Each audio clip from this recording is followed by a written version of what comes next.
So you're graduating high school and your friends are going into crazy college debt already. Some of them have jobs lined up, but you don't see any of that stuff for yourself. So you say, I want to join the military because I want to make a bunch of money and I want to have a job skill and I want to set myself up for success. You set your sights on the National Guard and now you're going to move forward. What do? I'm Cody and I talk about the Army National Guard. And I've been in for 18 years. And these are some things that I wish that I would have known and that I would have done whenever I did join. So I joined at 17. I needed my mom's permission. She told me I couldn't do infantry, so I found the combat engineers and I dove right in with that. The recruiter says, hey, we build bridges and we blow shit up. So I said, all right, I'm down with that. So we told my mom the bridges part.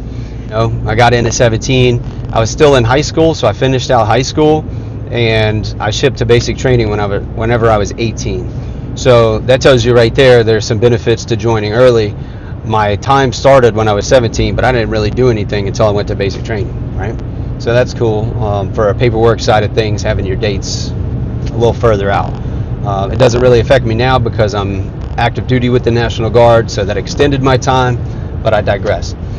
The National Guard is a part-time military organization, 1 weekend a month. 1 weekend a month and 2 weeks in the summer is your minimum obligation, but you're going to do a lot more than that. When you are first coming out of high school and you are talking to a recruiter, all they're going to tell you is the benefits of it. The health insurance, the possibility for OCONUS deployments and CONUS deployments, which have changed a lot nowadays. When I was younger, the OCONUS means out of the continental United States. CONUS means continental United States, so within the country. And it would be like a CONUS deployment was going to New York, Washington, D.C., or the border, and it was a real chill mission. Nowadays, all those missions have gotten way more bonkers. Unfortunately, the 2 soldiers shot in D.C. recently. My heart goes out to them. Sorry that happened. I don't really watch a whole lot of news. I just had a ton of people ask me about it, and I don't know. But that's awful. So it sucks that happened within the country. It makes me upset. Anyway, so those deployments are available, and what you're talking about is every time you're on orders in the National Guard, you're gaining some sort of soldier experience, and you're getting paid, and you're racking up your active duty time, which goes towards retirement, and that's what everybody's concerned about, right? Now, where was I going with all this? Yes, and then college benefits, retirement benefits. You're young, you're thinking about, hey, I'm doing the right thing. Now, when you get into the National Guard, you're going to basic training in AIT, you're going to be a newbie at everything. Even if it doesn't matter what your life has done so far, like whatever you excel at, there will be something that you don't excel at. So keep a level head about that and support your teammates, and they will support you, and that's kind of how the deal works. Then the Army's taking people from all walks of life and putting them together to become soldiers. And I say the Army because the National Guard is a department of the Army, and we all go through the same training. The difference is the active duty route, that training doesn't really stop. That's your livelihood while you're in. You're going to do way more training, more than 1 weekend a month, 2 weeks in the summer. Now, when you're in the National Guard, that short time frame is filled with that training. So, it is what it is. And then the National Guard does more local duties. If there's a natural disaster or there's something that we can help with, usually the chain of command wants to get involved and go out there and go help some folks. So, whereas the big Army exists to train, stay current on their Army duties, and deploy more frequently. So if you think you're coming into the National Guard to get a giant sum of money, that's cool. Go ahead for that. But you need to steward that money properly. Up front, there will be a lot of money. And depending on what you've done in high school so far, it's going to be more money than you've ever dealt with. And I say that because you're going to go to basic training and AIT, which are 9 and 14 weeks, on the low end. And then some of your more technical jobs like medics and machine technicians, things like that, they're going to have a longer AIT period. So you're going to be stationed at one spot for months at a time, and your bank account is just going to be rolling. You're just going to keep getting your active duty pay, which you're not used to. And when you get back home, you finish AIT, you get back home, that money stops, and you have to figure out what you're doing in your civilian job, right? So a drill weekend for a private, you're looking at about $250. You have a SGLI, which is your group life insurance, and you're paying Social Security and things like that. So the take-home pay for that is about $250, and it goes up from there as you get promoted on. So you got probably, I don't know, at the time you get out of AIT, maybe $10,000 to $12,000 in your bank account if you didn't blow it all while you were there.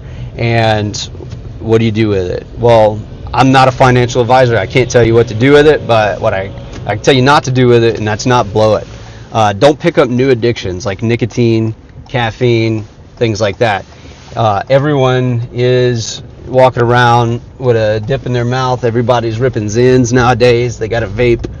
If you haven't started that, do not start that, because that's just going to dwindle your bank account. It doesn't do anything for you. The energy drinks and all that stuff, it's just all junk. So if you can avoid that, you're going to be ahead of your peers anyway.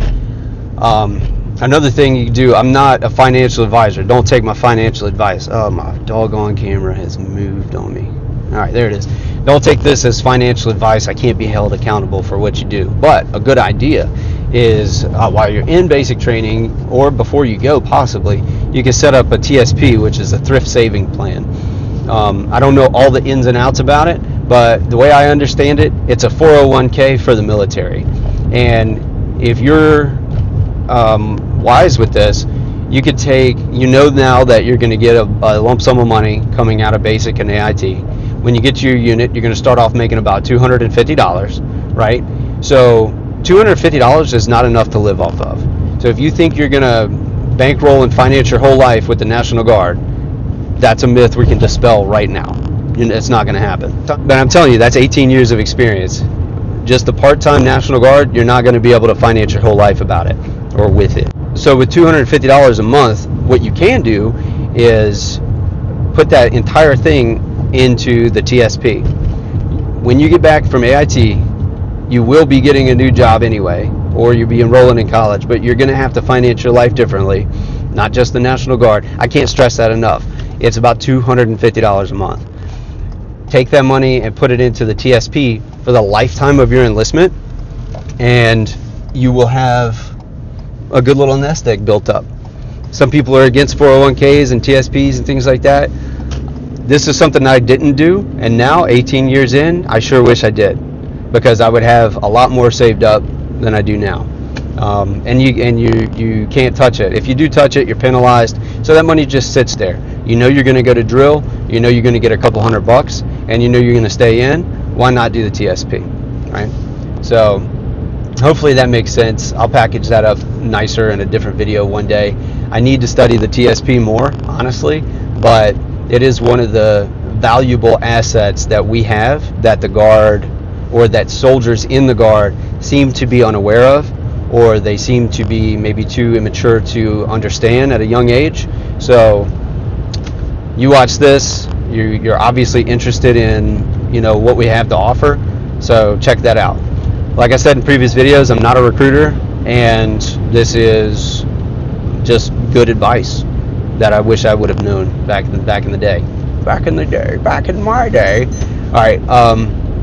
Right now, I'm trying to do this YouTube channel to grow something after retirement. So hopefully, I'll keep it going for the next 10 years, and it'll be something really cool after that, and then that'll be my source of income.